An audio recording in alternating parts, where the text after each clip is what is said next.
بسم الله الرحمن الرحيم.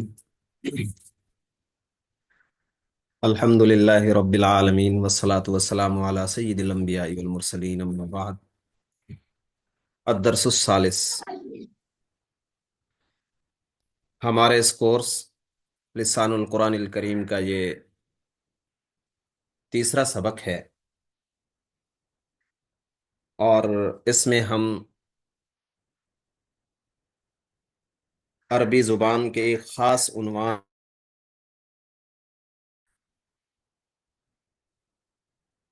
غیر منصرف کو سمجھنے کی کوشش کریں گے، اور اسی کے ضمن میں منصرف اور اعراب کے متعلق بھی اجمالی تعارف آ جائے گا۔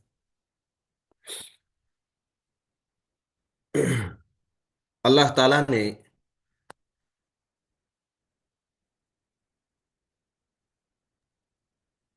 سو سے زائد آسمانی کتابیں نازل فرمائیں، جن میں چار تفصیلی کتابیں اور باقی صحائف تھے، صحیفے تھے۔ اب ان میں سے جو آخری کتاب ہے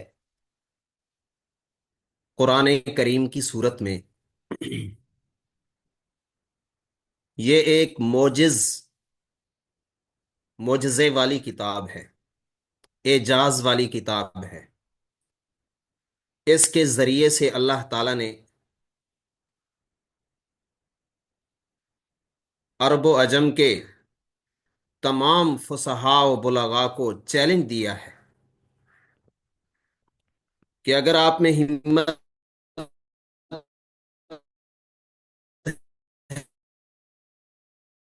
ہے تو اس جیسی کتاب لیں، کر دیں، یا ایک آیت ہی لے آئیں۔ خود نہیں لا سکتے، اگر آپ خود نہیں لا سکتے تو اپنے شرکا کو بلائیں، جنہیں پکارتے ہو اللہ کے سوا انہیں بھی پکاریں۔ اور آخر میں اللہ نے فرمایا کہ کبھی بھی تم ایک آیت بھی نہیں لا سکتے۔ اسی وجہ سے اللہ تعالیٰ نے قرآن کریم، جو کہ عربی زبان میں ہے، اس کے اعجاز کا ایک حصہ عربی زبان کو بھی نصیب فرمایا ہے، اس کی خصوصیات کا ایک حصہ عربی کو بھی عطا فرمایا ہے۔ جس طرح قرآن معجز ہے، اسی طرح عربیت کے اندر بھی اعجاز پایا جاتا ہے۔ عربیت کے اندر بھی کئی خصوصیات پائی جاتی ہیں جو دیگر زبانوں میں نہیں ہیں۔ ان خصوصیات میں سے ایک خاصیت وہ اعراب ہے۔ اعراب کے لفظی معنی ہے کسی چیز کو ظاہر کرنا یا کسی چیز کو عربی بنا دینا، ظاہر کرنا یا عربی بنانا، یہ اعراب کے لفظی معنی ہے۔ اور اعراب کے معنی زبر زیر پیش ہرگز نہیں ہے۔ دراصل ہم اردو کی وجہ سے یہی سوچ لیتے ہیں کہ شاید اعراب کا یہی معنی ہے کہ زبر زیر پیش لگا دینا، بلکہ زبر زیر اور پیش کو تو حرکات کہتے ہیں۔ زبر ایک حرکت ہے، زیر ایک حرکت ہے، پیش ایک حرکت ہے۔ ان کے ذریعے سے کسی آواز کو کسی سمت میں حرکت دی جاتی ہے۔ زبر کے ذریعے سے آواز کو ایک خاص سمت میں حرکت دی جاتی ہے، اسی طرح زیر، اسی طرح پیش۔ عمومی طور پہ اردو میں ان حرکات کو اعراب کہہ دیتے ہیں، لہٰذا یہ بات عربی زبان سیکھنے میں ایک بہت بڑی رکاوٹ اور پیچیدگی کا باعث بن جاتی ہے۔ صرف یہی نہیں بلکہ بہت ساری ہماری ایسی باتیں جو اردو میں پائی جاتی ہیں اور عربی کے اندر کچھ اور مفہوم ہے، تو وہ عربی سیکھنے میں رکاوٹ بنتی ہے۔ لہٰذا ابتدا ہی سے سمجھ لیں کہ حرکات الگ ہیں اور اعراب الگ۔ حرکات کا معنی زبر زیر پیش ہے، لیکن اعراب کا یہ معنی نہیں ہے۔ تو اب سوال یہ ہوتا ہے کہ اگر زبر زیر اور پیش کا نام اعراب نہیں تو پھر اعراب کہتے کس کو ہیں؟ اعراب کا معنی اور مفہوم کیا ہے؟ جی، اگلی سلائیڈ میں آپ دیکھیں، اعراب کی حقیقت کو سمجھنے کے لیے ان تین جملوں پہ آپ غور کریں۔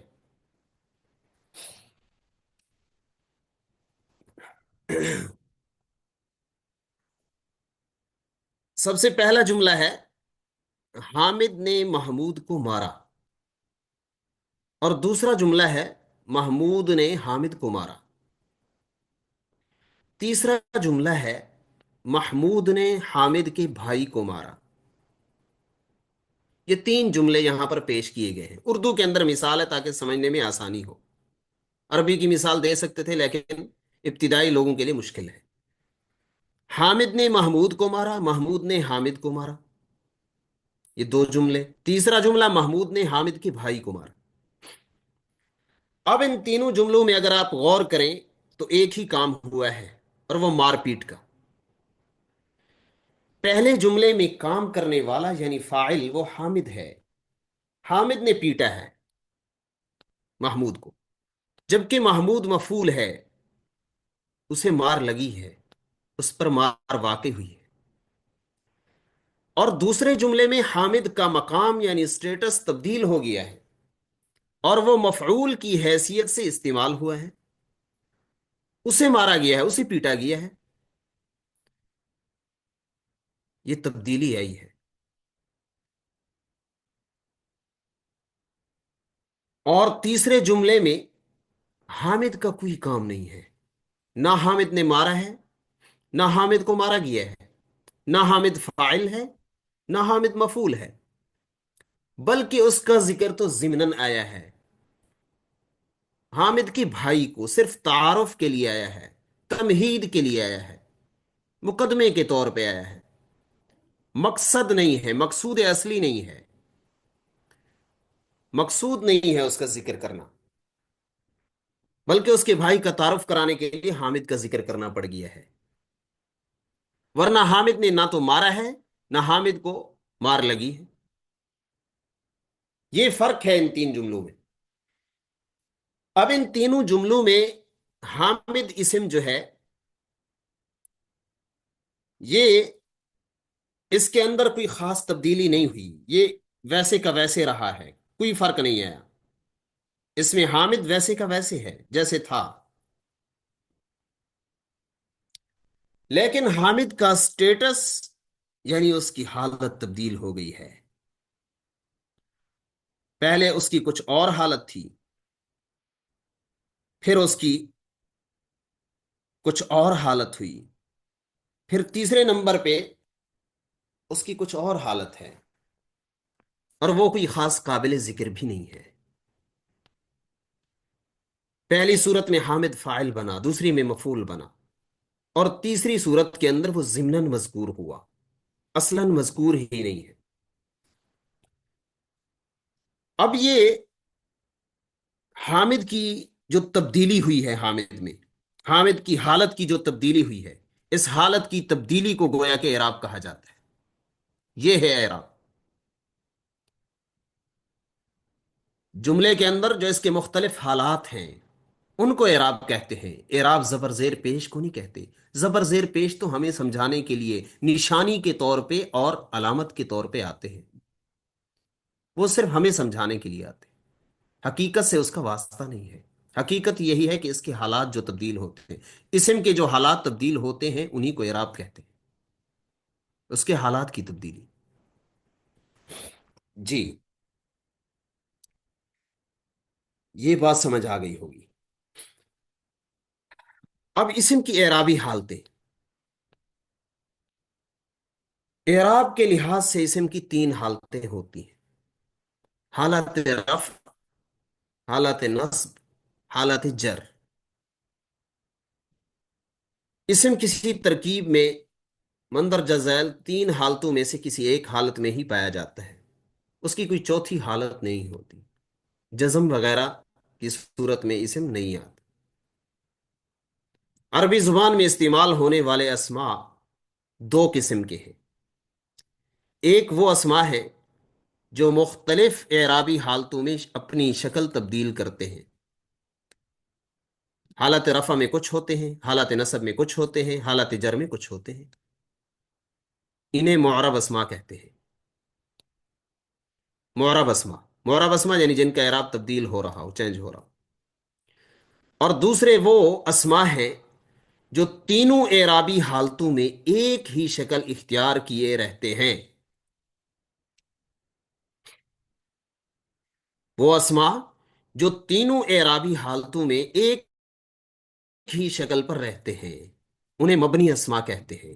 مبنی کا معنی ہے، مبنی بنا سے ہے، بنا عمارت کو کہتے ہیں۔ عمارت اپنی جگہ پہ ٹھہری رہتی ہے، تبدیل نہیں ہوتی رہتی۔ عمارت اپنی جگہ پہ ٹھہری رہتی ہے، اس کے اندر ٹھہراؤ ہے۔ مبنی اسما اور معرب اسما، مبنی اسما وہ جو ایک ہی شکل پہ قائم رہتے ہیں، یو ٹرن نہیں لیتے، اور معرب وہ ہیں جو اپنی شکلیں تبدیل کرتے رہتے ہیں۔ اس لیے بعض لوگ مبنی کو ضدی کہتے ہیں کہ اس میں ضد پایا جاتا ہے، یہ ڈٹ جاتا ہے، ضد کرتا ہے۔ اور معرب بات مانتا ہے، تبدیلی قبول کرتا ہے، اس میں تبدیلی آتی ہے۔ اور مبنی وہ ہے جو تبدیلی قبول کرنے سے انکاری ہے۔ بہرحال اسم کی دو قسمیں، معرب اور مبنی۔ اب چونکہ ہم نے غیر منصرف پہ بات کرنی ہے، اس لیے ہم معرب کو لیں گے، معرب پہ ہی بات کریں گے، کیونکہ وہ غیر منصرف معرب کی قسم ہے۔